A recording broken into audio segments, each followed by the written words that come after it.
ഈ കഥ നടക്കുന്ന ഇപ്പോഴെങ്ങുമല്ല, കുറച്ച് പഴയ കാല. ഇത് ഗോപൻ, എഴുത്തുകാരൻ മനോഹരൻ പുലരിയുടെ കടുത്ത ആരാധകൻ.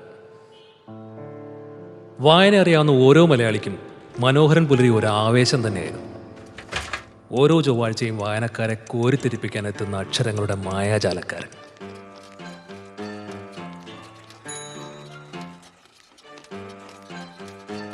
പേനത്തുമ്പിലൂടെ പേപ്പറിൽ പകർത്തുന്ന കഥകളുടെ ഇന്ദ്രജാലം.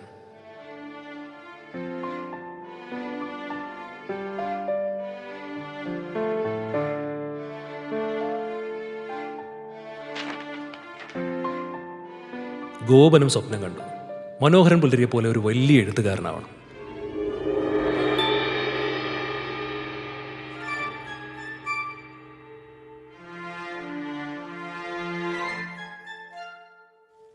അന്നു മുതൽ ഗോപൻ എഴുത്തു തുടങ്ങി.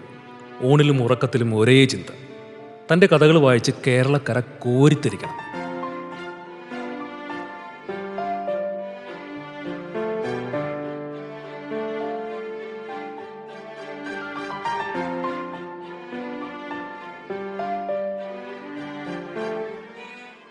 എഴുതി തീർത്ത തൻ്റെ ആദ്യ കഥയുമായി ഗോപൻ തൻ്റെ ഗുരുവിനെ കാണുന്ന യാത്രയായി.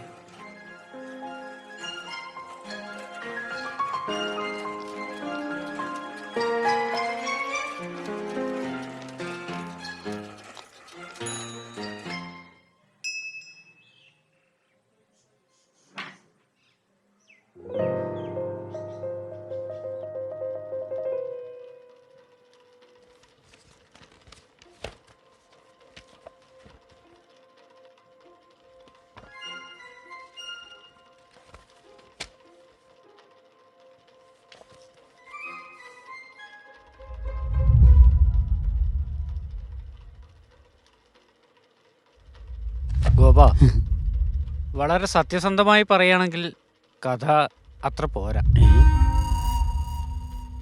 സാർ എൻ്റെ ഏറ്റവും വലിയ ആഗ്രഹമാണ് സാറിനെ പോലെ ഒരു എഴുത്തുകാരനാവണമെന്ന്. അതൊക്കെ നല്ല ആഗ്രഹ, പക്ഷേ നല്ലൊരു എഴുത്തുകാരനാകണമെങ്കിൽ ജീവിതാനുഭവം വേണം, നല്ല നിരീക്ഷണബോധം വേണം. നമുക്ക് ചുറ്റുമുള്ള ആളുകളെ, സുഹൃത്തുക്കളെ, ശത്രുക്കളെ, നമുക്ക് പരിചയം പോലും ഇല്ലാത്ത ആളുകളെ കഥാപാത്രമായി പഠിക്കാനുള്ള മനസ്സുണ്ടാകണം. അതൊക്കെ എഴുതി അവതരിപ്പിക്കാനുള്ള പ്രതിഭ ഉണ്ടാവണം. അതൊക്കെ ഉണ്ട് സാർ. ഇതൊക്കെ ഉണ്ടെങ്കിലും ഇച്ഛാശക്തി കൂടി ഉണ്ടാവണം. അതും ഉണ്ട് സാർ. ഗോപ, നിങ്ങളൊരു എഴുത്തുകാരനാകണമെന്ന് ആഗ്രഹിച്ചിട്ടുണ്ടെങ്കിൽ അതായിരിക്കും. Thank you sir. സാറിന് മനസ്സറിഞ്ഞൊന്ന് അനുഗ്രഹിക്കണം. ഇന്നുപോലെ ഞാൻ തുടങ്ങാണ്. സാറാണ് എൻ്റെ ഗുരു.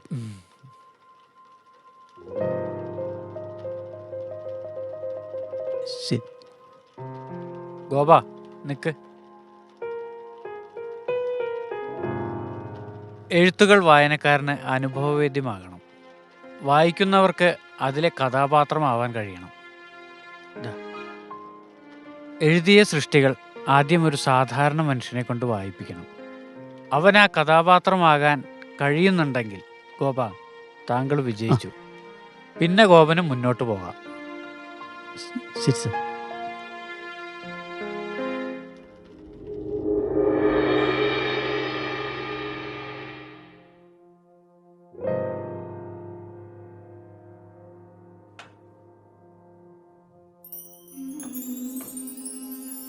ഗോപൻ പിന്നെയും എഴുത്തു തുടങ്ങി. തൻ്റെ ആദ്യ നോവലിന് അവൻ പേര് കുറിച്ചു, ഗീത.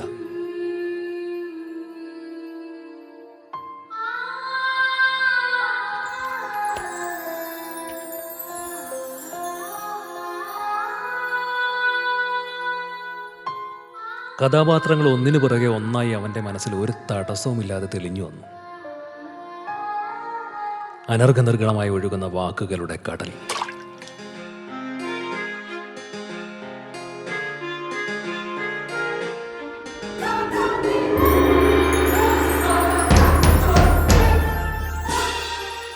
അക്ഷരങ്ങൾ പുഴകളായി, കായലുകളായി ഒഴുകിച്ചേർന്ന് കഥയെന്ന കടലിലേക്ക് കുതിച്ചു പാഞ്ഞുകൊണ്ടേയിരുന്നു.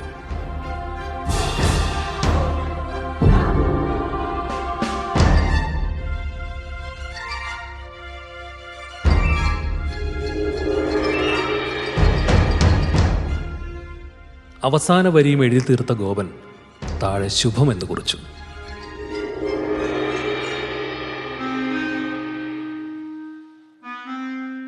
പക്ഷേ